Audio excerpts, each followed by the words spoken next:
nom de Jésus. Seigneur, plaise à toi de parler à nos cœurs ce soir. Je prie, Père éternel, que cet enseignement révolutionne et illumine quelqu'un. Ma prière devant ton trône, Seigneur éternel, que tu nous équipes, que tu nous capacites, afin, Seigneur éternel, Dieu de gloire, que nous puissions jouir des desseins de Dieu sur la terre des hommes. Que toute puissance démoniaque qui s'oppose à nos vies et à nos destinées, Seigneur éternel, Dieu de gloire, soit paralysée au nom de Jésus. Précieux Saint-Esprit, glorifie les sauveurs, Jésus-Christ, dans ces cultes.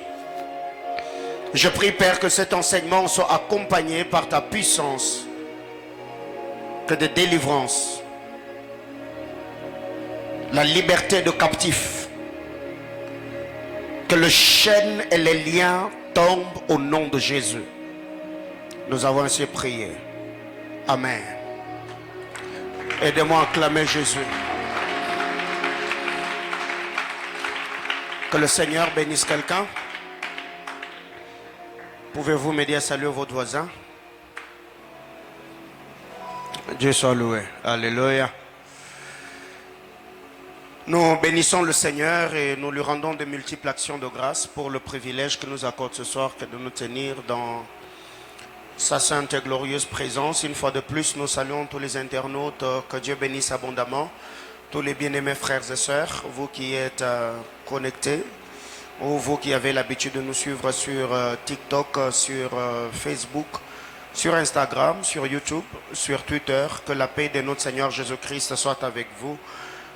Grâce, paix, faveur, bénédiction abondante de la part de l'Éternel. Ephésiens chapitre 6, c'est le texte que nous exploitons depuis le mercredi par la grâce de Dieu. Ephésiens 6, 11 à 18, je nous prie de rester assis. Nous allons lire la parole de Dieu. Ephésiens chapitre 6, 11 à 18, je lis au nom de Jésus. Revêtez-vous de toutes les armes de Dieu afin de pouvoir tenir ferme contre les ruses du diable. Car nous n'avons pas à lutter contre la chair et le sang, mais contre les dominations, contre les autorités, contre les principautés de ces mondes de ténèbres, contre les esprits méchants dans les lieux célestes. C'est pourquoi prenez toutes les armes de Dieu afin de pouvoir résister dans le mauvais jour et tenir ferme d'après avoir tout surmonté. Tenez donc ferme, ayez à vos reins la vérité pour ceinture, revêtez la cuirasse de la justice, mettez pour chaussure à vos pieds le zèle que donne l'évangile de paix, prenez par-dessus tout cela le bouclier de la foi avec lequel vous pourrez éteindre tous les traits enflammés du diable. Prenez aussi le casque du salut et l'épée de l'esprit qui est la parole de Dieu. Faites en tout temps par l'esprit toutes sortes de prières et de supplications. Veillez à cela avec une entière persévérance et priez pour tous les saints. Parole du Seigneur, on acclame les saintes Écritures.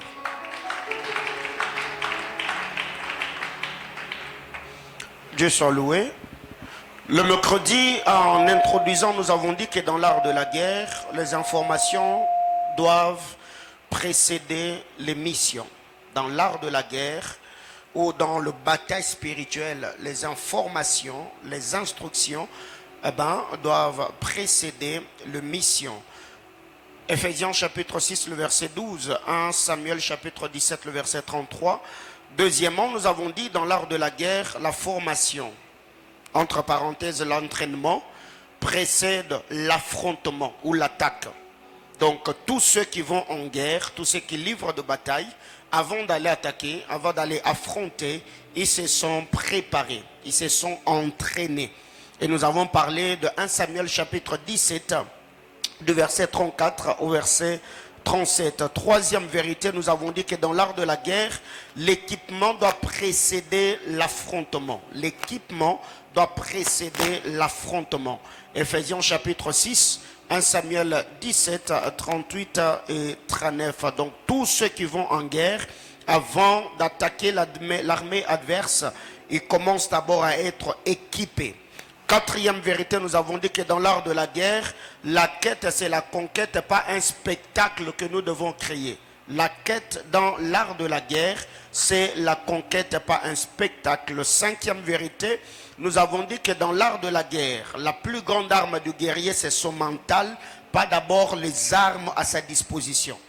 Dans l'art de la guerre, l'arme la plus puissante qu'un guerrier possède, ça doit être son mental d'abord, pas les armes qui sont à sa disposition. 1 Samuel chapitre 17, 26 à 37. Ce sont les 5 choses que nous avons partagées ensemble par la grâce du Seigneur. Et en lisant la parole de Dieu, dans le texte que nous venons de lire de 1 Samuel, Éphésiens chapitre 6, du verset 11 au verset 18. Ici, j'aime la manière dont le frère Paul est en train d'exposer. Il dit, revêtez-vous de toutes les armes de Dieu pour tenir ferme contre les ruses du diable. Revêtez-vous contre toutes les armes de Dieu. Donc, si nous nous revêtons de ces armes, ce n'est pas pour staffer. Si nous nous revêtons de ces armes, ce n'est pas pour que ça fasse genre. Mais nous nous revêtons de ces armes avec un objectif bien précis. C'est tenir ferme contre les ruses du diable.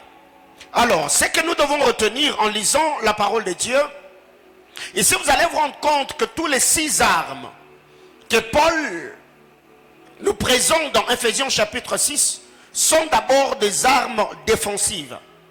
Tous les 6 armes que Paul nous présente dans Éphésiens 6, ce sont des armes défensives d'abord. 6 armes défensives, et parmi les 6 armes, il y a un seul arme qui joue 2 rôles. Et cette arme est défensive et cette arme est offensive.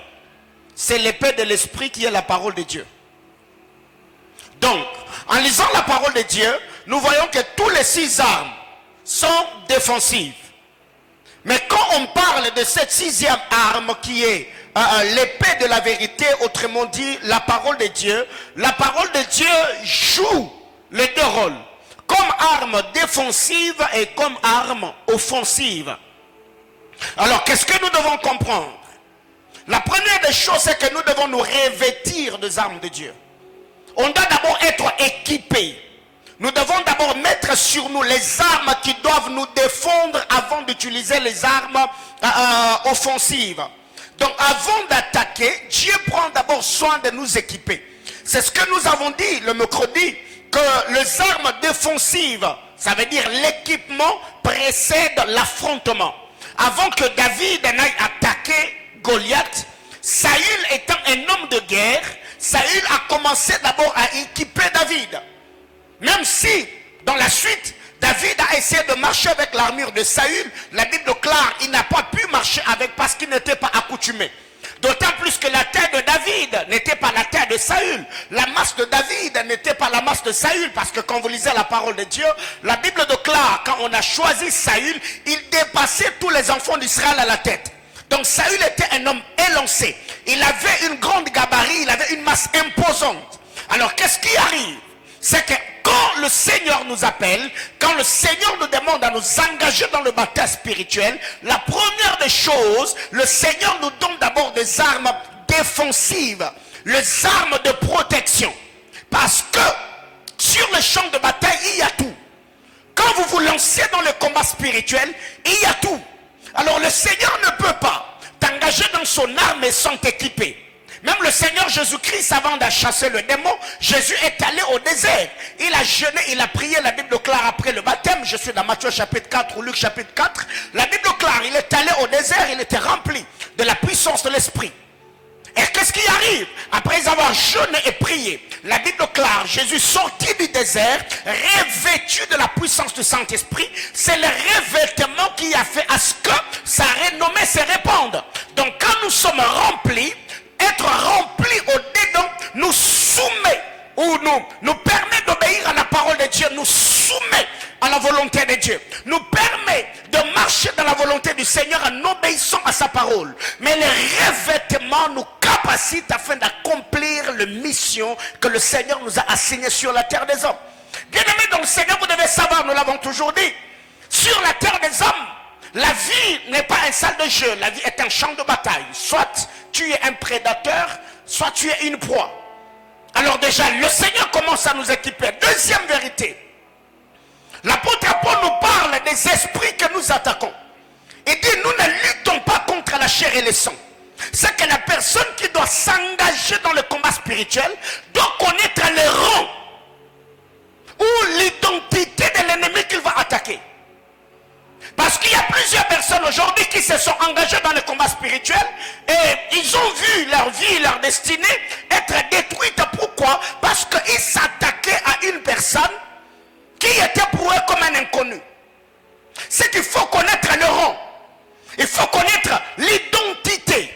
Il faut connaître la source ou ce qui fait la force ou l'autel qui fait la force de tes batailles.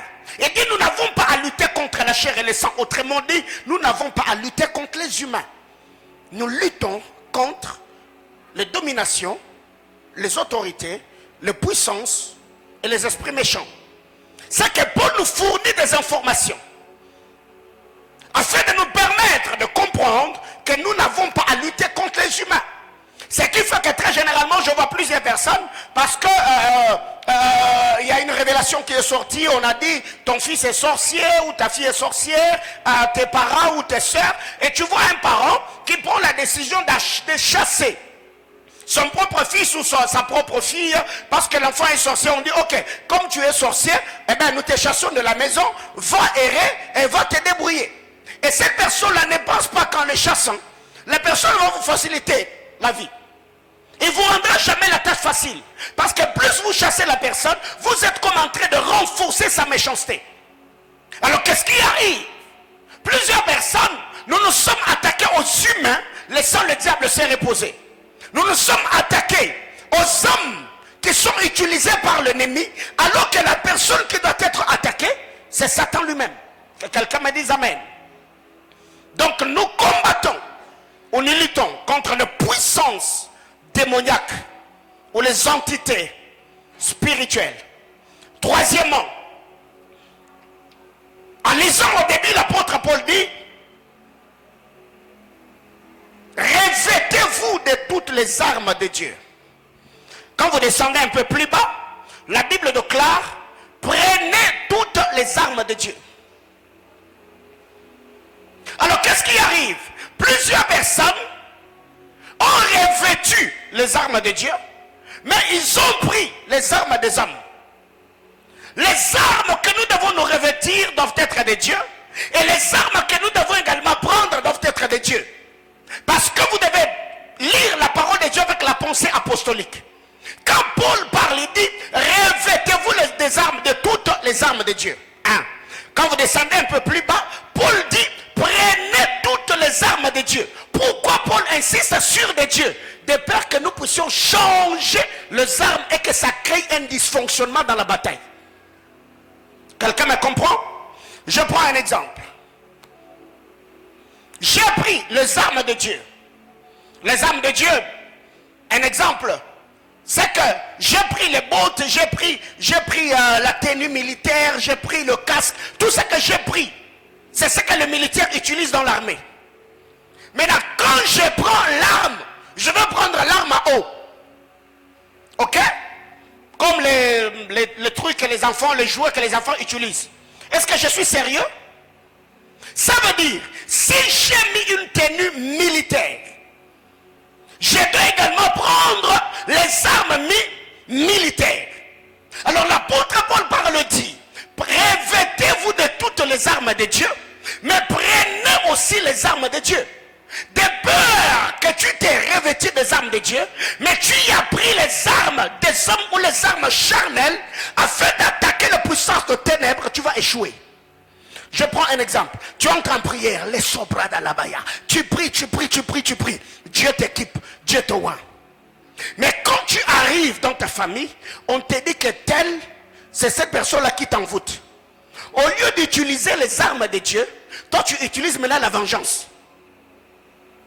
Tu vois ce que ça fait? Tu y as créé un dysfonctionnement dans le système. Et Et tu ne seras pas efficace, même si tu as longtemps jeûné et prié. C'est que quand tu commences avec les armes de Dieu, tu dois également achever avec les armes de Dieu. Quelqu'un me comprend jusqu'ici? Alors maintenant, la question que je te pose, est-ce que les armes que tu utilises, ce sont les armes de Dieu? Ou c'est les armes que la société t'a prêtées? C'est les armes que la mentalité africaine ou congolaise, parce que beaucoup d'Africains, nous sommes trop dans des superstitions. On est devenu trop superstitieux, on est dans des trucs, il faut pas. Et vous allez vous rendre compte que les personnes qui devaient être de plus en plus spirituelles dans leur manière de faire, nous avons un peu dérapé quelque part. Que quelqu'un me dise Amen.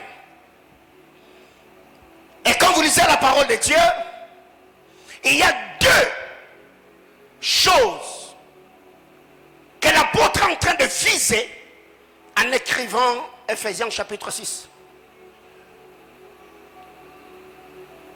Deux mots ou deux phrases clés. 1. Tenir ferme. 2. Résister après avoir tout surmonté. C'est tenir et résister. Tenir ferme. La fermeté, dans d'autres versions, on dit tenez-vous debout. Restez debout. La stabilité, la solidité, la ténacité. Je reste ferme. Mais en restant ferme, je ne dois pas me contenter de ma fermeté. Je dois également résister après avoir tout surmonté. Parce que Satan, le diable, rôde comme un lion rugissant. Tu peux le vaincre en janvier. Il ne va pas aller en repos.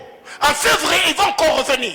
Il va changer de tactique, il va changer de stratagème, il va changer de stratégie. Le but est de te mettre KO. Alors il y a des gens, parce que vous avez vaincu les démons de célibat, vous vous êtes mariés et directement vous lâchez prise. Comme si le mariage était le paradis. Il y a des gens, parce que tu as vaincu les démons de pauvreté. Le Seigneur t'a béni, t'a donné un emploi, tu as un travail, un business qui émerge et tout. Et la personne directement commence à relativiser. Non, c'est que tu n'as pas compris. Le but ici, c'est de tenir ferme, mais aussi de résister après avoir tout surmonté. Et ma prière devant le trône de Dieu, que Dieu t'affermisse et qu'il te donne la force de tenir jusque dans ta vieillesse. J'entends quelqu'un me dire Amen. Dis à ton voisin 6 armes. L'apôtre Paul commence. Revêtez-vous de toutes les armes de Dieu afin de pouvoir tenir ferme contre les ruses du diable. Donc pour tenir, on doit prendre les armes que Dieu nous fournit. C'est gratuit, c'est pas payant. Il faut prendre ces armes.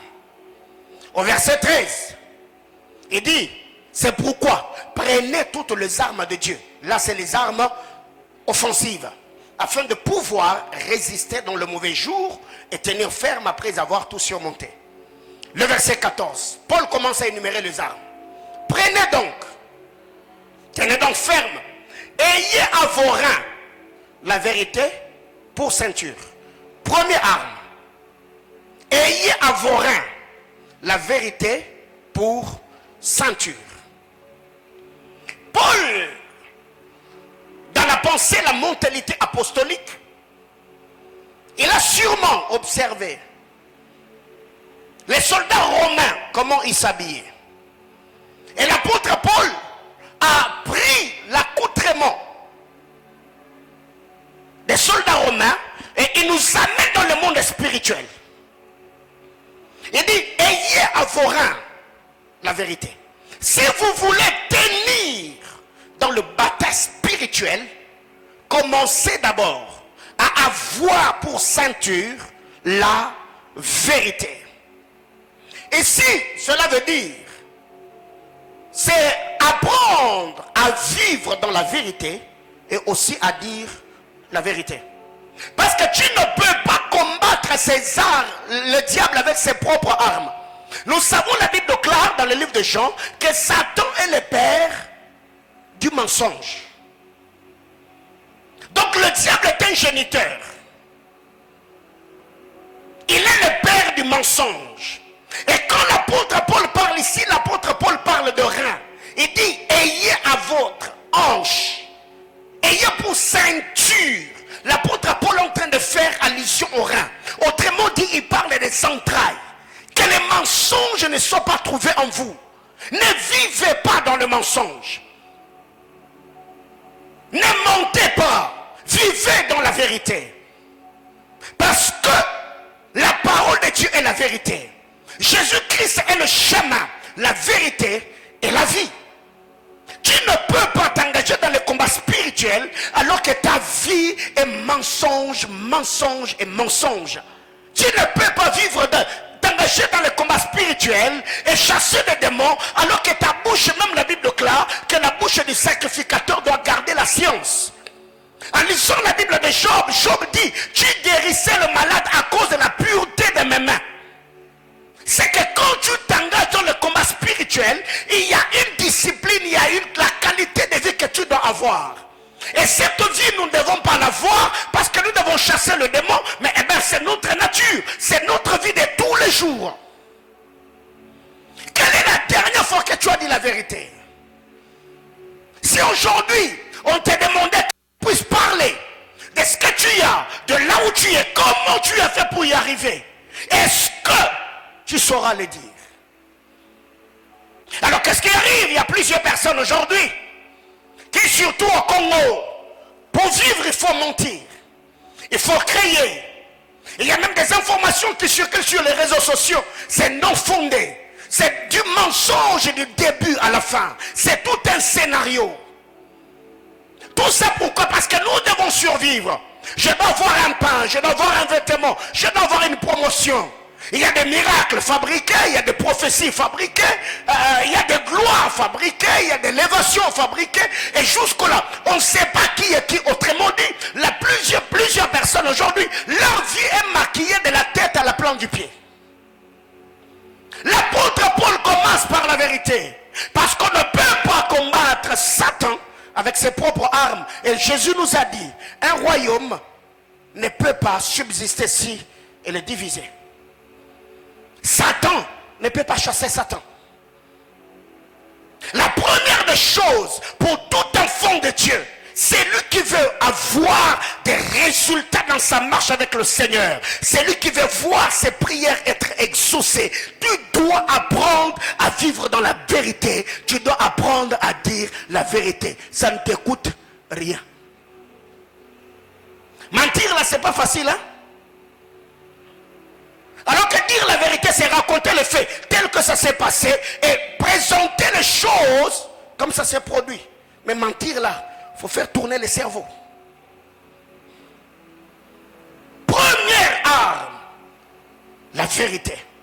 Et là, l'apôtre Paul parle. La vérité, nous devons nous ceindre de la vérité comme ceinture. Le rein, nos entrailles, on doit parler. Deuxième arme, la cuirasse de la justice. La cuirasse de la justice. Et si la cuirasse servait aux militaires à couvrir leur poitrine, autrement dit, à couvrir les organes vitaux. Et aussi, le premier point, quand l'apôtre Paul est en train de parler, de mettre la ceinture. Parce qu'à l'époque, les gens ne mettaient pas de pantalon. Beaucoup de soldats romains utilisaient des jupes, ainsi de suite. Et ils devaient mettre la ceinture afin de ne pas être déconcentré dans la guerre.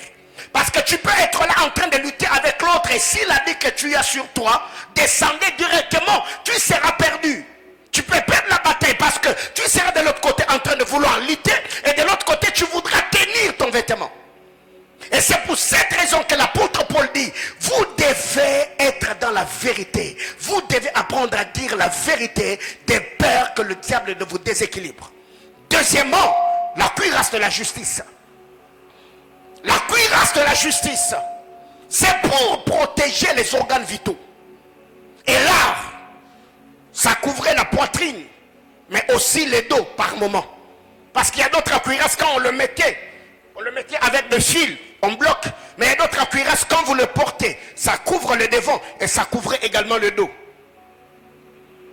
Ici, l'apôtre Paul, quand il parle, l'apôtre Paul nous fait voir, en prenant ses armes, protégeons les organes vitaux. Bien aimés frères, aujourd'hui qui sont tombés dans la marche chrétienne parce que leur système immunitaire spirituel est faible. Tu n'as pas la vie de prière, tu n'as pas la vie de jeûne, tu ne médites pas la parole. Bien aimé frère, quand le diable va t'attaquer, tu ne vas pas résister. Et il y a des choses qui sont salutaires dans notre marche. Après avoir donné notre vie au Seigneur, bien aimé, la prière, le jeûne, la communion fraternelle, la méditation de la parole de Dieu sont salutaires pour quiconque veut rester debout dans sa marche avec Dieu. Est-ce que tu t'es nourri spirituellement comme il faut? Ce qui fait qu'il y a beaucoup de gens aujourd'hui, ils ont comme l'obésité spirituelle, la léthargie spirituelle, la lourdeur spirituelle. Et plusieurs personnes aujourd'hui, nous allons à l'église parce qu'il y a un programme, mais nous ne savons pas ce que nous allons faire ou ce que nous allons chercher à l'église.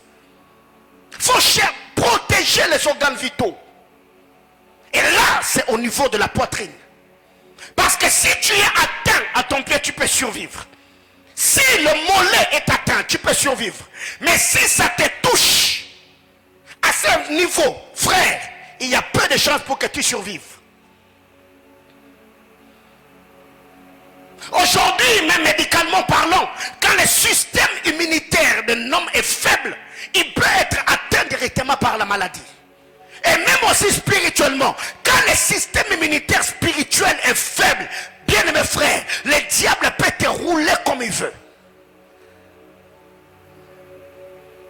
Le problème, les attaques, le péché, les envies, le mensonge, l'hypocrisie, l'orgueil, toutes ces choses peuvent se retrouver. On peut t'attaquer et te mettre par terre. Mettez la cuirasse, pas n'importe quelle cuirasse, cuirasse de justice. Après avoir appris à marcher dans la vérité, après avoir appris à dire la vérité, je vais vivre dans la justice. Et la justice ici, c'est les organes vitaux. Ma vie doit être juste devant Dieu. Je vais me battre pour gagner honnêtement ma vie. Je ne veux pas voler. Je ne veux pas briser ma communion avec le Seigneur. Je vais craindre Dieu. C'est ce qui fait que on nous a appris comment chasser le démon, mais on ne nous a pas dit comment vivre avant de chasser le démon. Ce qui fait qu'il y a des gens qui vivent dans l'impudicité, dans la débauche, dans la masturbation et dans d'autres choses. Mais quand on dit chassons les démons à l'église, c'est devenu comme à la mode. On adore, on demande le sang, on appelle le Saint-Esprit, on écoute la parole, on donne les offrandes des moments. Lèvons-nous, chassons les démons. On commence à chasser. Non frère, ça ne va pas partir. Ça ne va pas partir. C'est pas le mouvement que tu fais, c'est pas le gestuel. Non, non, non, non. C'est même pas l'intensité de ta voix, mais non. C'est la puissance, la vie de Dieu derrière tes paroles qui va déstabiliser le système. Troisième arme. Nous devons avoir les ailes comme sandales, comme chaussures à nos pieds. Bien-aimés frères, nous devons savoir que nos pieds sont en contact avec la terre. Nous ne vivons pas dans l'espace. Nous marchons sur terre, nous vivons sur terre. Et quand l'apôtre Paul parle, il dit, ayez à vos pieds. Mettez pour chaussures à vos pieds les ailes que donne l'évangile de paix. Le zèle que donne l'évangile de paix. Et si l'apôtre Paul est en train de nous conseiller de ne pas avoir un zèle amer, les ailes que donne l'évangile de paix, pas l'évangile des troubles, pas l'évangile des divisions, pas un évangile dilué, non, l'évangile de paix. Parce que étant sur terre, bien aimés frères, il y a des esprits qui opèrent tout ce qu'il y a autour de toi. Tout ce que tu vois avec tes yeux physiques, ce n'est pas ce qu'il y a dans le monde spirituel. Tes pieds sont en contact avec la terre. Et il y a des esprits, des entités qui opèrent. Et il y a de puissance dans l'air. Et il y a de puissance qui contrôle la nature. Parce que quand vous lisez la parole de Dieu, la Bible déclare, parle à l'ange qui est dans la mer. Parle à ceci, parle à cela. C'est que même dans la mer est contrôlée. Il y a des esprits, il y a des entités qui contrôlent le vent. Il y a de puissance qui opère et travaille assez de sommes. Alors qu'est-ce que l'apôtre dit? Il dit, mettez les chaussures à vos pieds. Et les chaussures que vous devez mettre, ça doit être les chaussures, les ailes qui procurent ou qui donnent l'évangile de paix. Je suis zélé dans la paix. Je suis zélé à pratiquer les bonnes œuvres. Je suis zélé à vivre dans la vérité. Le mensonge ne doit pas être nommé parmi nous. La vie de débauche, l'adultère, l'impudicité et tout ce qui va avec. Je vais craindre Dieu. Je vais vivre en obéissant à la parole de la vérité. Quatrièmement, le bouclier de la foi.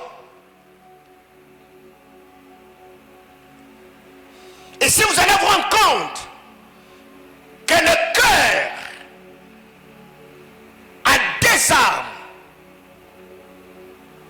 qui le sécurisent. Une double armure pour le cœur. Nous avons la cuirasse de la justice qui protège les organes vitaux. Parmi les organes vitaux, il y a le cœur, il y a le rein, il y a tout ce qu'il y a. Mais aussi, le cœur n'est pas seulement protégé par la cuirasse de la justice, mais il y a aussi le bouclier de la foi. C'est que s'il arrivait que la lance perçait le bouclier, c'est que mon cœur sera sécurisé par la cuirasse de la justice. Quand le Seigneur a parlé, il a dit ce n'est pas ce qui entre qui suit l'homme, mais c'est ce qui sort qui suit l'homme. Bien-aimés frères, veillez sur votre état de cœur. Dans cette vie, les coups, vous les encaisserez. La trahison, la traîtrise et tout ce qui va avec, vous le vivrez. Veillez sur votre cœur. La Bible déclare, la foi vient de ce qu'on entend. Et ce qu'on entend vient de la parole de Dieu. La foi a pour demeure, pas le cerveau, la foi a pour demeure le cœur. Croyez de tout votre cœur. Croyez, croyez, croyez. Alors qu'est-ce qui arrive? Il y a des gens qui ont exposé leur cœur à du n'importe quoi. Et récemment, quand je suis allé à l'hôpital, faire l'examen des CG et tout, le médecin m'a dit, pasteur, si tu veux vivre longtemps, évite à mettre trop le problème dans le cœur. Il faut éviter. Je dis, comment éviter? Parce que je fonctionne avec le cœur. Il m'a dit, non, tu es un leader. Il y a des problèmes que tu dois gérer avec ton cerveau. Il ne faut pas faire entrer tout dans le cœur. Alors il y a des gens aujourd'hui qui sont tombés mal. Bien aimé, l'homme est méchant. Même si tu faisais tout pour lui du 1er au 30, si seulement un jour, tu ne fais pas bien les choses, il va oublier les 9 bonnes choses que tu as fait. Il va s'attarder seulement sur l'unique chose là. Et si tu es parmi les gens qui encaissent les choses, tout c'est dans ton cœur, c'est dans ton cœur. Demain, tu vas mourir et tu vas laisser tous ces gens qui t'ont attaqué, tous ces gens qui t'ont blessé, tous ces gens qui t'ont trahi. Ils vont continuer à vivre leur vie. Mais toi, tu vas t'arrêter là. Prenez par-dessus tout les boucliers de la foi. Le bouclier de la foi nous sécurise. Il y a des difficultés, je tiens ferme. Le diable me lance ses traits. Je tiens. J'ai le bouclier. Parce que s'il y a une fissure dans ton bouclier, frère, tu y es exposé. Parce que les boucliers avaient plus de volume que la cuirasse. La cuirasse n'était pas aussi volumineux de peur que ça pèse sur le guerrier ou le combattant et que ça l'alourdisse. Mais il y avait beaucoup plus de poids dans le bouclier. Pourquoi? Parce que je sais, j'aimais la cuirasse. Au cas où il y a une attaque derrière, je serai sécurisé. Mais devant, je n'ai pas confiance seulement dans ma cuirasse, mais j'ai aussi confiance dans le bouclier. Et l'apôtre Paul, quand il parle, dit, prenez par-dessus tout cela. Donc, s'il arrivait que la cuirasse a fait défaut, aie conscience dans ton bouclier. Bien mes frères, tu ne peux pas vivre en plein 21e siècle et avoir une vie au standard élevé dans ta marche chrétienne si tu n'as pas de foi. La Bible déclare, mon juste vivra par la foi. La foi, c'est ce qui fait survivre les justes. Tu veux réussir. Crois en la parole de Dieu et en sa divine puissance. Je crois comme un enfant. Ce que Dieu a dit, je crois.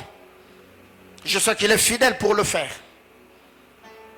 Dieu ne peut pas venir et prendre tout son temps, mais venir me raconter des histoires qu'il n'est pas en mesure de faire. Non.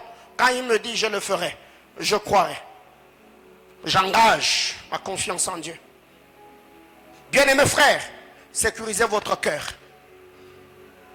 Et pour bien sécuriser le cœur, il faut croire en Dieu. Parce que ici, nous ne sommes pas en train de parler de sécuriser le cœur contre la méchanceté des hommes, non, contre les attaques de l'ennemi.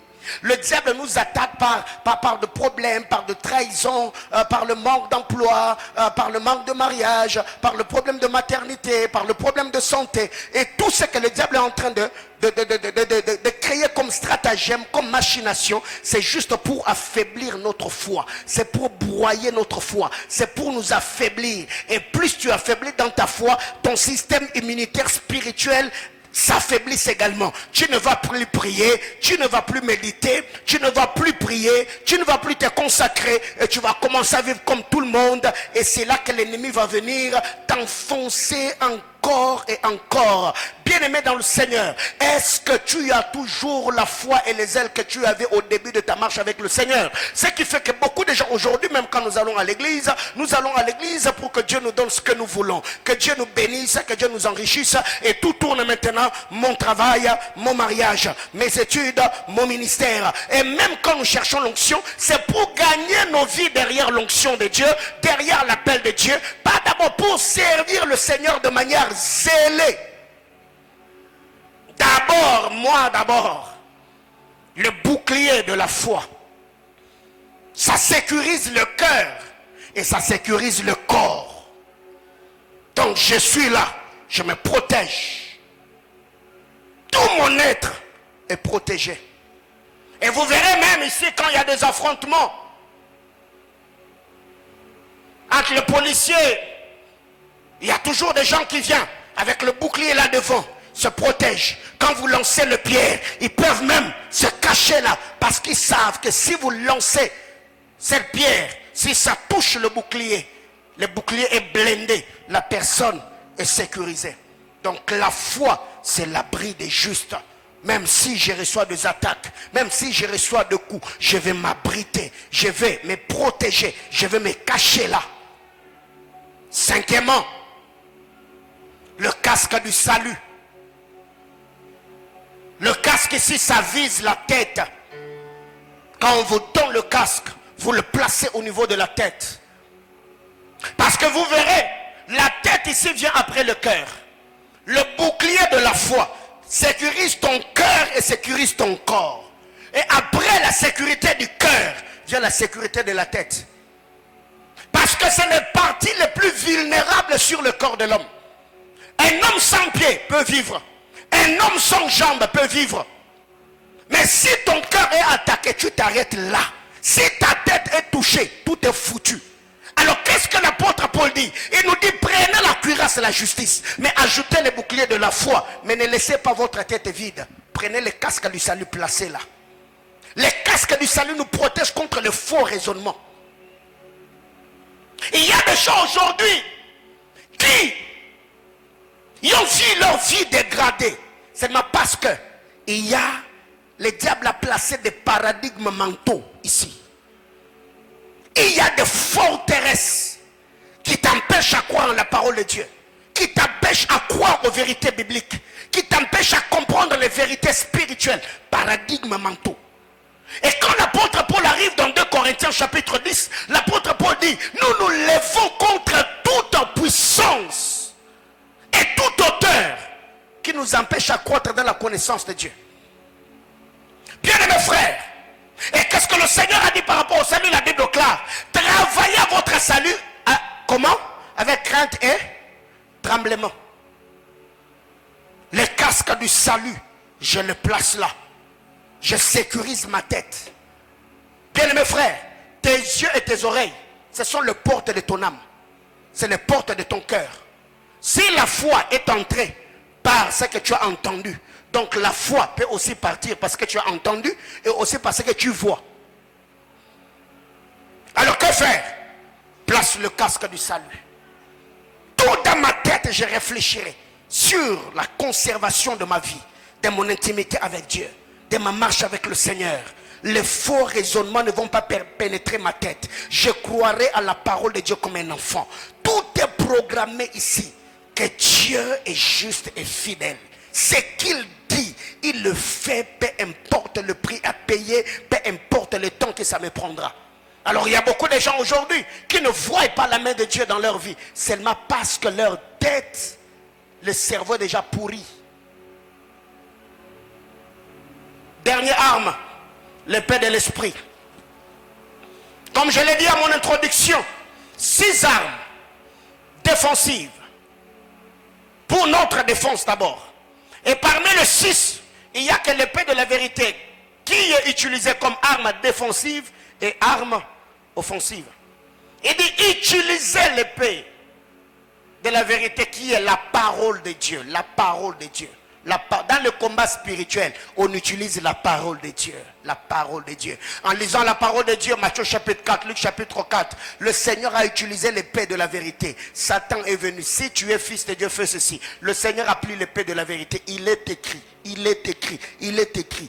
Bien-aimés dans le Seigneur, beaucoup de gens aujourd'hui, nous sommes très mal entraînés dans le combat spirituel parce que nous chassons sans utiliser la parole. Démon, je te chasse. Tu les chasses pourquoi? Oh, esprit de célibat.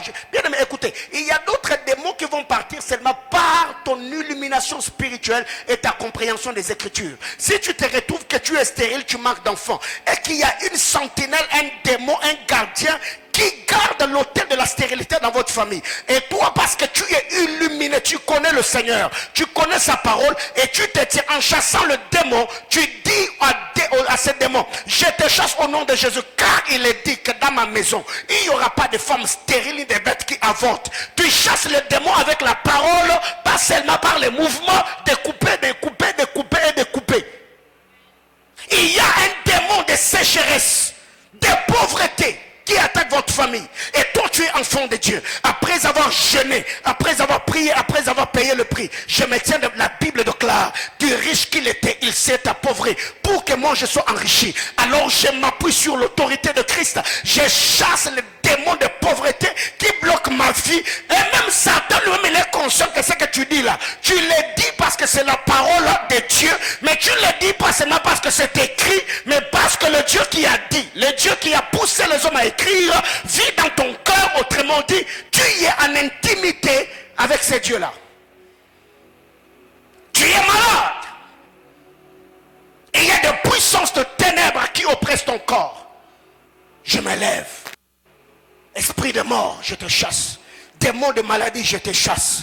Parce qu'il est écrit, vous me servirez. Je bénirai votre pain, je bénirai vos eaux. Et j'éloignerai la maladie du milieu de vous. Alors comme Dieu a dit que la maladie sera éloignée, toi démon de la maladie, toi démon du cancer, toi démon des myomes, toi démon des fibromes, toi démon, je ne sais pas, des kystes et tout ce qui va avec, je te chasse et va loin de ma vie. Parce que la Bible déclare, dans la Nouvelle Jérusalem céleste, il y a un arbre de vie dont le feuillage serve à la guérison des nations. Après avoir chassé le démon, je demanderai à Dieu que ses anges appliquent ce feuillage sur la partie de mon corps qui était malade, afin que Dieu me guérisse. Maintenant, le problème avec nous, on n'est plus la parole de Dieu. On ne veut pas lire la parole de Dieu. On ne veut pas scruter les Écritures. Tout ce qu'on sait faire, c'est couper les liens, c'est chasser les démons, c'est renverser les autels. Bien aimé, depuis que Dieu commence à renverser, ça ne parle pas. Il faut changer de stratégie. Non, on ne change pas l'équipe qui gagne. L'équipe qui perd, là, il faut changer. Année après année, tu as chassé, ça ne parle pas. Frère, il faut lire la parole de Dieu. Ce qui fait que, dans le culte où on enseigne la parole. Les gens reçoivent la parole de Dieu froidement. Ils sont un peu, manifestent la mollesse. Et quand on dit seulement, c'est Kawa, nous allons nous lever. Soldats de Christ, mets ta tenue. Commence à s'armer. Seigneur, je mets les chaussures. Seigneur, je prends l'épée de la vérité. Je mets les casques de chassons. On prend 30 minutes d'enseignement, 1h30 à chasser les démons. Frère, non. Je n'ai pas ça comme travail à faire. Non, non. Il y a d'autres démons qui parlent pas parce qu'on les a chassés. La Bible claire, vous connaîtrez là. Et la vérité, vous. Donc tous les démons ne parlent pas par la prière. Il y a d'autres démons qui... Tu es dans cette histoire-là parce que tu es ignorant. Maintenant, le jour que tu reçois la lumière du royaume, sans gêner, sans prier, sans chasser, le démon lui-même comprend que tu as compris. Il te laisse y part.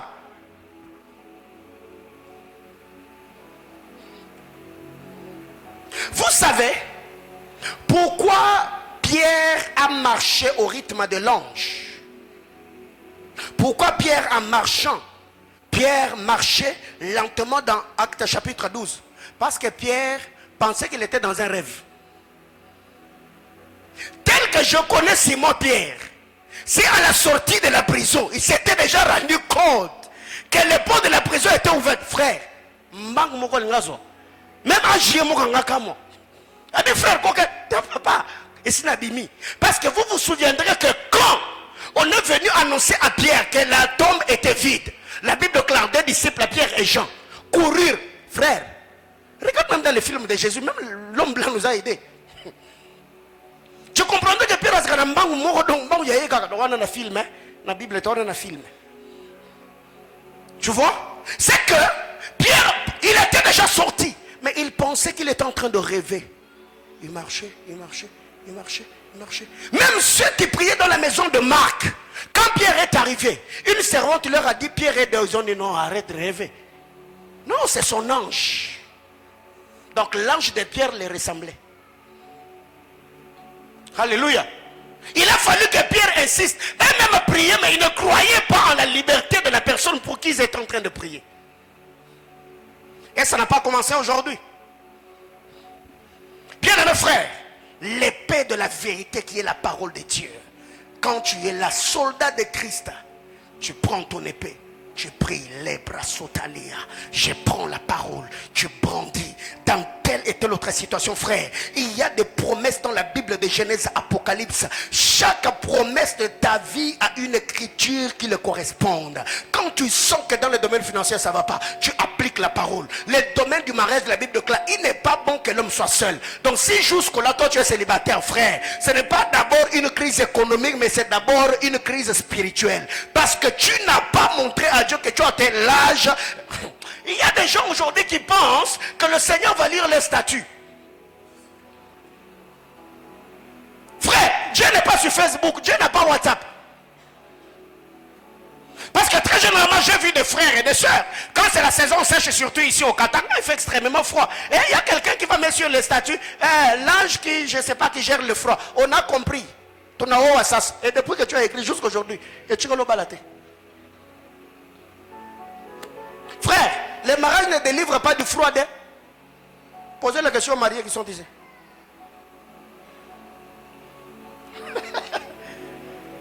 Mais quand je sens que j'ai l'âge de me marier, je sens qu'il faut que je me marie. Hey, frère, parole de Dieu, il est dit dans ta parole. Seigneur, il est dit dans ta parole. On a toujours dit que sur la route de Kasumbalé, il y a des accidents. La Bible déclare, je garderai ton départ et ton arrivée. Seigneur, il est dit que l'ange de l'Éternel campe autour de ceux qui le craignent. Bien aimé, dans ce quartier, il y a des viols, il y a des vols, des bandits à main armée. Mais parce que moi je suis ici, on peut voler à ma droite, on vole à ma gauche. Chez nous, on ne va pas entrer. On peut être dans une même parcelle, on vole à ma voisine, on me saute, on vole chez mon voisin. Moi je suis là. Ils peuvent même attaquer, mais à l'intérieur, ils ne vont pas entrer. Bien aimé, écoutez, plusieurs personnes dans cette église ont été attaquées, cambriolées. Un frère m'a dit, papa, la nuit j'étais en train de prier. J'ai dit, Dieu de mon père Paulin Bombo, fais descendre tes anges ici. Frère, et Simba, est-ce que Merveille est là? Elle est là. C'était quand, hier? Oui. Elle m'a écrit le matin. Elle m'a dit, papa, on a attaqué toute la maison dans notre parcelle. Sauf chez nous, on n'est pas entré. Et toi, tu penses que c'est normal? Bien aimé frère, quand tu connais et tu sens que ta vie est en danger. La Bible déclare, je ne mourrai point, je vivrai et je raconterai les merveilles de l'Éternel. Dieu, tu m'as dit telle et telle autre chose. Ce que je suis en train de vivre ici, ça ne cadre pas avec le promesse. Aussi longtemps que mon corps est malade, comment je te servirai? Comment je gagnerai les âmes? Comment je soutiendrai ton œuvre? Alors, guéris-moi parce que j'ai des choses à accomplir. La promesse que tu m'as donnée, c'est pas d'abord pour mes enfants. C'est moi qui dois jouir de ces promesses. Et à mon départ, je vais les deux seuls. Aïe, aïe, aïe, aïe, aïe.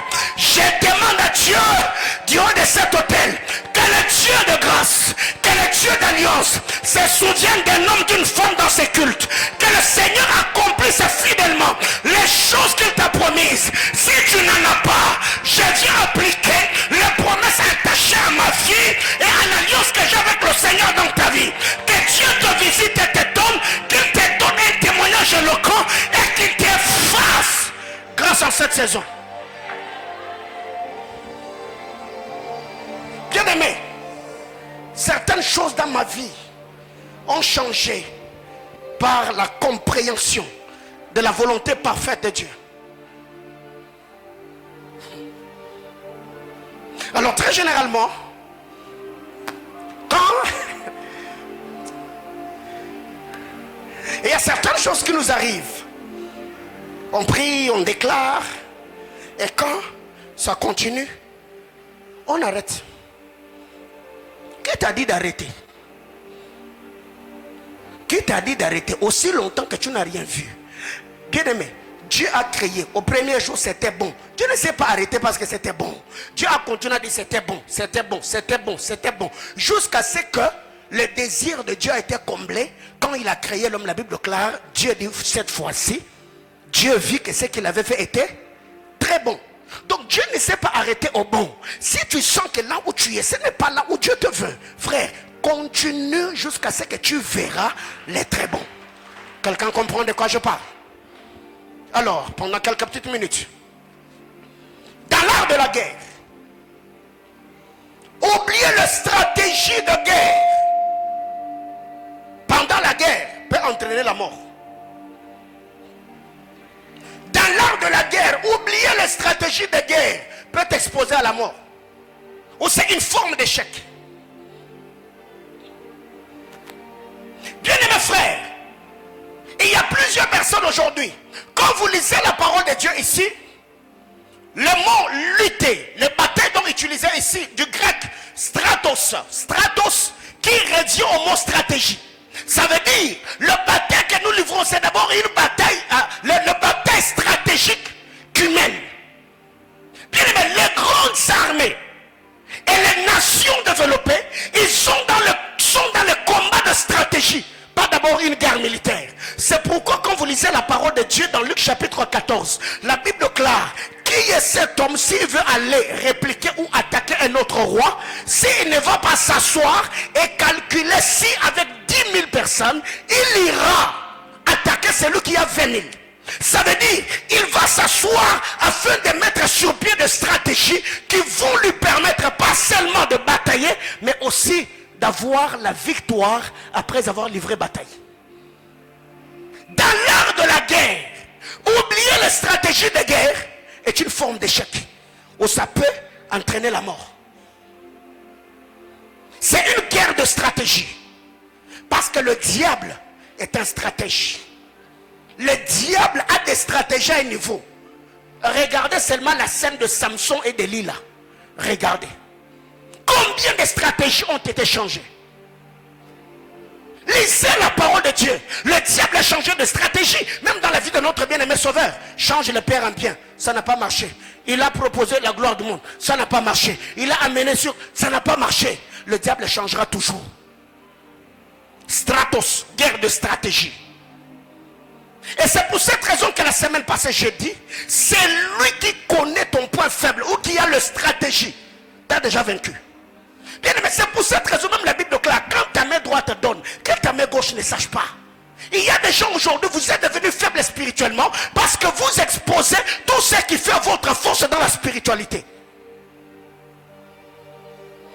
Je donne un exemple. Toi, tu sais que tu vis dans un milieu hostile. Et Dieu t'a dit que les victoires que tu as c'est parce que tu pries à 2 heures du matin. Et maintenant, quand tu te mets à raconter tes exploits avec Dieu, tu dis, hey, moi tu m'avais dit, hein, moi tu m'avais dit, parce que quand je prie à 2 heures du matin, vous voyez 2 heures du matin, est-ce que vous voyez vraiment 2 heures du matin? Donc quand c'est 2 heures du matin, frère, tu te mets à expliquer 2 heures du matin. Maintenant déjà à 1h30, le sorcier est déjà debout. Il commence à te travailler à 2 heures du matin. Quand même il y a sonnerie là, quand il y a sonnette des trucs, c'est là maintenant que tu commences à ronfler. Et tu veux te couvertir l'anguille. Est-ce que tu es sage? Quand est-ce que Delilah a eu la victoire sur Samson? C'est quand Samson a divulgué le secret. Le secret qui faisait. Bien aimé, tout enfant de Dieu a un point fort. Il a des choses qui soutiennent sa vie, qui s'affirment sa destinée. Alors même si tu sens que ça semble être drôle, ça semble être anodin, plusieurs personnes ne le comprennent pas. Frère, persévère parce que toi et Dieu, tu connais la source de tes secrets. C'est la prière, c'est la prière, c'est la prière et la prière. Mais très généralement, on divulgue la stratégie de guerre. Même le roi de Syrie, la Bible claire, il fut troublé. Il a appelé le conseil de sécurité. Est-ce que parmi vous, vous ne pouvez pas me dire qui est le traître? Parce que dès que les stratégies sont divulguées, l'armée est fragilisée. Bien mes frères, c'est pourquoi si tu as un allié de guerre, si tu as un allié de prière, et tu te rends compte que ton allié de guerre commence à s'allier aux personnes qui ne t'aiment pas, mets-les en quarantaine, tu es en insécurité. Hein? Il faut être gamin pour garder dans sa vie les gens qui ne savent pas fermer leur bouche. Il faut être gamin. Il faut que je reprenne. Si tu as un allié de guerre qui commence à s'allier aux personnes qui combattent ta stabilité dans la vie, frère, fais quoi? Isole-le. Qui devient allié dans d'autres choses, pas dans les choses qui font ta force. Je prends un exemple. Tu as un homme avec qui tu as toujours partagé sur tes revenus. Et tu lui dis non, ces derniers temps, j'ai fait une affaire et j'ai gagné 50 000. Et demain après-demain, lui il va, ça veut Dieu bénir les hommes. Hein? Ça veut papa Cédric a fait une affaire, il a gagné 50 000. Donc c'est lui avec qui il a partagé. Il a aussi ses alliés.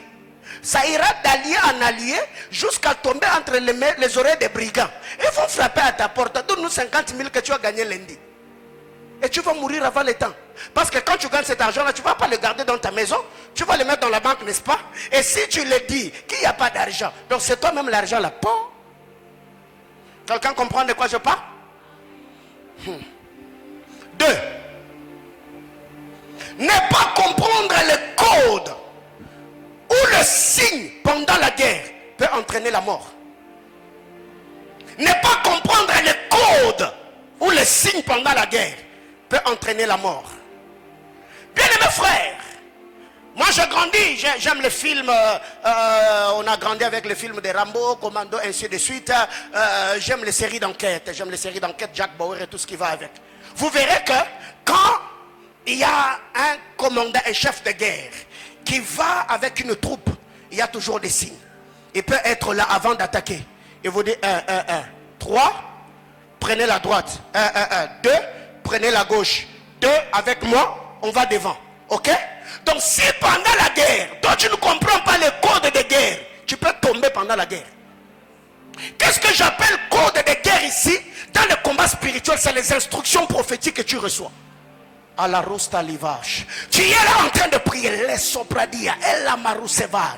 Pendant que tu pries, le Seigneur te dit, si tu es attaqué, c'est à cause de ceci, de cela. Il est 2 heures du matin. Sors avec de l'eau, mets devant votre barrière et ça va te sécuriser. Et maintenant, spirituellement, tu reçois l'instruction. Mais physiquement, tu te dis, je n'ai 2 heures. Mais je n'ai 2 heures. Mais je n'ai 3 heures. Et déjà tu dis, ok, comme ça je vais le faire à 6 heures. Dieu ne t'a pas dit tu le feras le matin. Dieu t'a dit maintenant fais quoi? Fais-le. Pendant, quand vous lisez la parole de Dieu, Matthieu chapitre 26, le verset 41, Jésus a donné aux disciples une instruction, une corde pendant laquelle il a dit, priez afin que vous ne tombez pas en stratégie de guerre. Mais quand ils n'ont pas prié, c'était quoi la suite avec Simon? C'est lui qui avait prié la nuit. Il a porté sa croix jusqu'à Golgotha, jusqu'à être tué. Mais c'est lui qui n'avait pas obéi à l'instruction de guerre. Il a pu régner Jésus et les autres. Moi là. Frère, un homme spirituel, quand il est dans la présence de Dieu, je ne prie pas seulement pour communier avec Dieu, mais je sais qu'il y a des assaillants, il y a de puissances de ténèbres qui envahissent ma vie. Pendant que je serai en train de prier, mon esprit sera tellement ouvert. Si Dieu me dit utilise l'huile, j'utilise. S'il me dit utilise le sel, j'utilise. S'il me dit prends un habit, bien écoutez, soyez spirituel. Dieu n'est pas bête quand il vous donne certaines instructions. Votre vie est en retard parce que vous êtes trop cartésien. Quelqu'un me comprend? Pendant que tu es en train de prier, Dieu te dit, tes enfants ont tel et tel autre problème.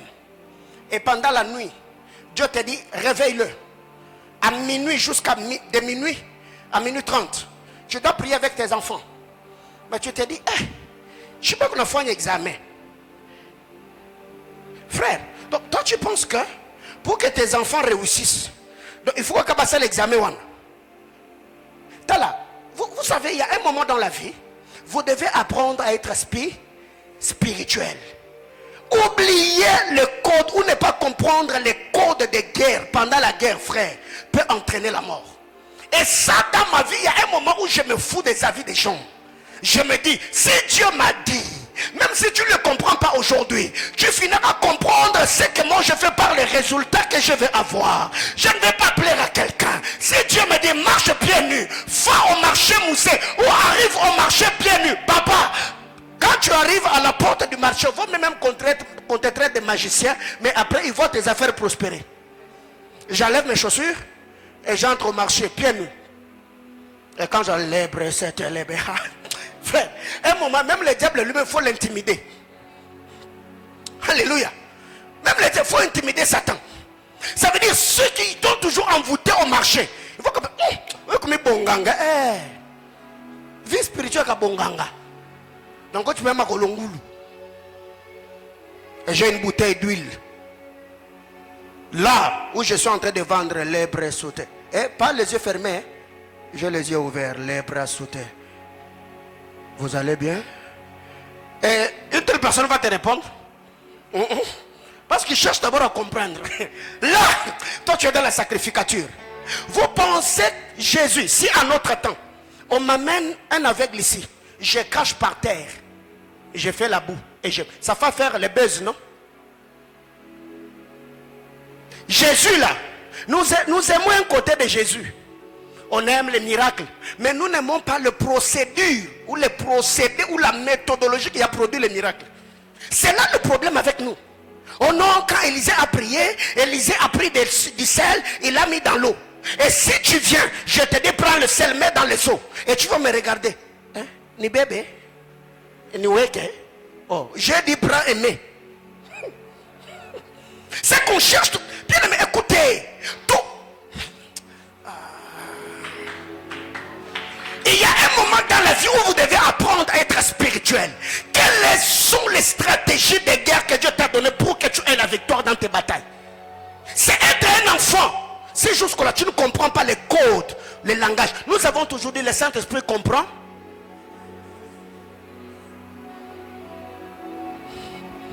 Ok. Bien-aimés frères, dans l'art de la guerre, être sur le champ de bataille peut t'exposer aux balles perdues.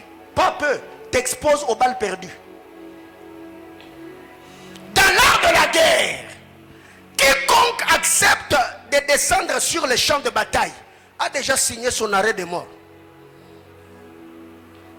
Quelqu'un comprend de quoi je parle? C'est que quand tu dis oui, à l'est il y a guerre, tu acceptes de monter dans l'avion et descendre sur le champ de bataille, tu as déjà signé ton arrêt de mort. T'engager dans cette vie, de combat spirituel de chasser les démons, de traquer Satan. Frère, tu as déjà signé ton arrêt de mort. Parce que nous avons dit,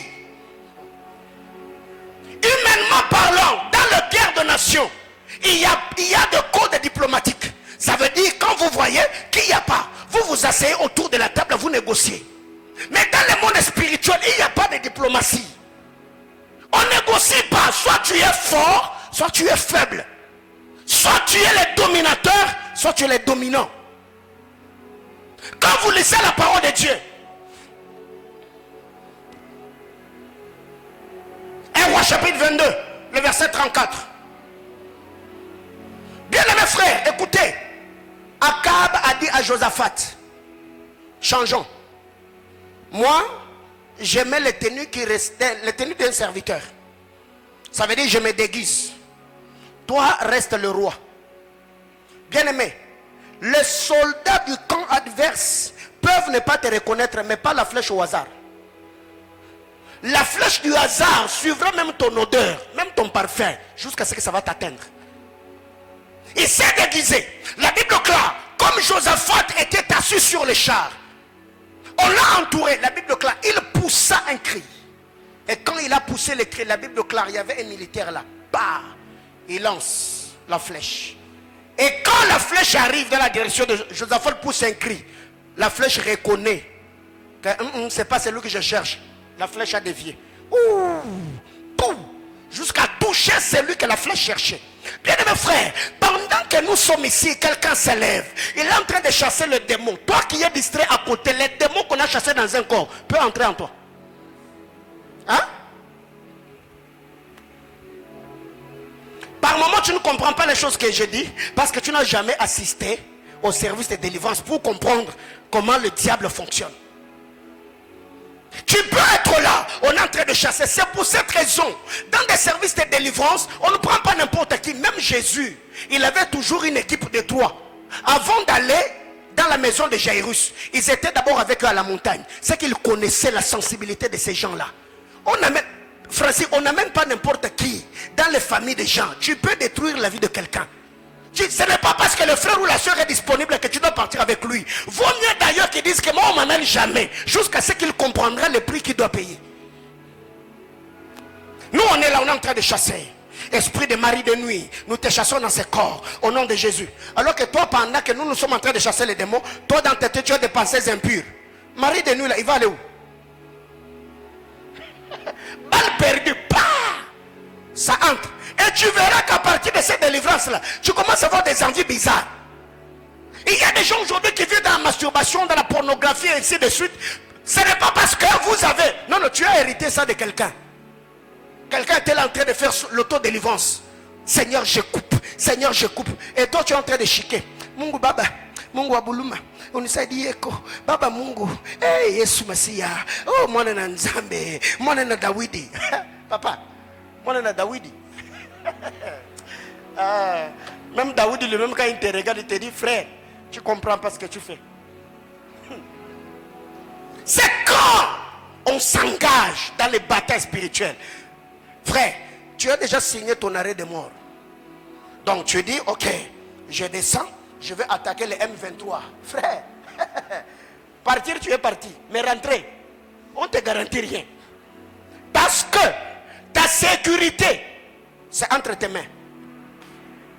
Quelqu'un comprend de quoi je parle? C'est que vous devez maintenant comprendre, quand on dit chassons les démons, frère, et Kenge, yo vous a concentré. Et là, je ne suis pas en train de dire, on vous amène dans une maison, on vous dit chasser les démons, et toi tu commences à fuir. Démon, je te chasse. Toi tu es de... Non, non, non, non, non. C'est pas question de proximité, c'est question de connexion spirituelle.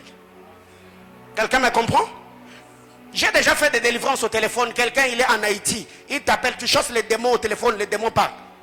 Donc, ce n'est pas question de proximité d'abord. Donc, quelqu'un peut être là. On dit, j'ordonne que tout esprit impur dans cette salle sorte. Et toi, tu es distrait. Pouf, ça te prend. Dernière chose pour ce soir.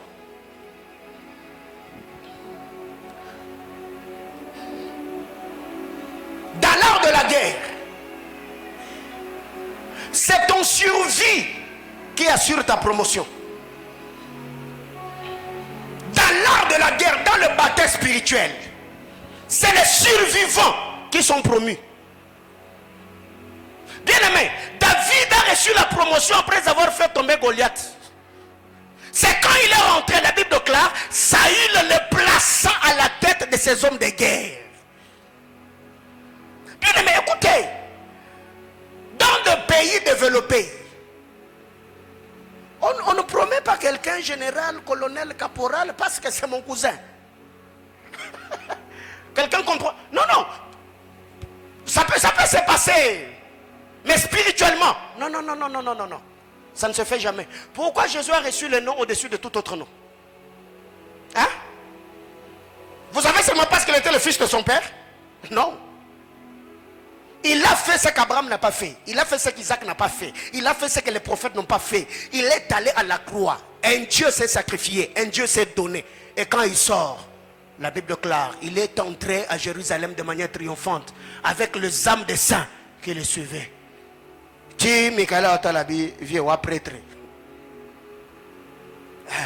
Pourquoi quand vous lisez Apocalypse, la Bible déclare, quand seulement il a parlé, il est calme dans les cieux, sur la terre et sous la terre. Même à 24 réveillères, l'ouzitou. Pourquoi? Parce que c'est un rescapé.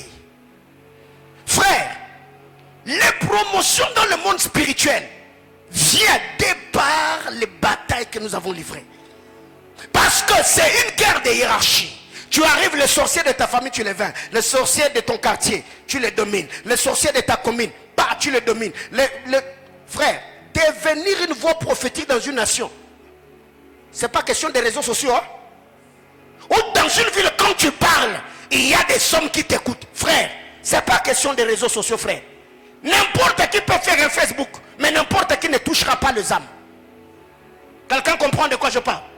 Dans le monde spirituel, dans les guerres spirituelles, c'est les batailles livrées qui vont assurer ta promotion. Donc jusque-là, toi-même rime là, tu n'as jamais guéri. Et si on t'amène quelqu'un qui a le cancer, est-ce que tu vas prier? Non. C'est ce que je viens de dire. C'est 1 Samuel chapitre 17, le verset 57. 1 Samuel chapitre 18, le verset 5. C'est quand David a fait tomber Goliath. Quand il rentre, la Bible déclare, les femmes se sont mises à chanter. Saül le regarde. Il a promu David. David a eu la promotion parce que David a survécu.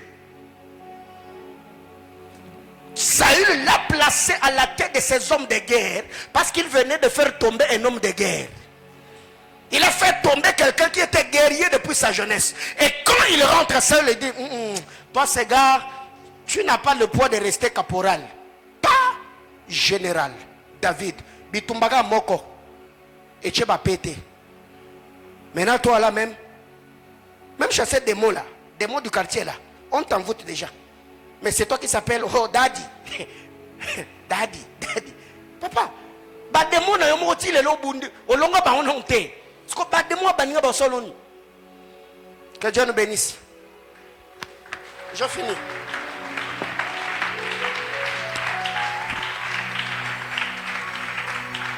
Et avec tout ça, vous allez comprendre que c'est pas question de blague. C'est pas une blague au fait. Et c'est toi qui se réveille le matin, tu fais une affiche spéciale Djangwa, montée de puissance. Et tu amènes les âmes d'autrui à la montagne. Spécial Djangwa. Ouais. Après 2 ans, 3 ans, on fera les bilans.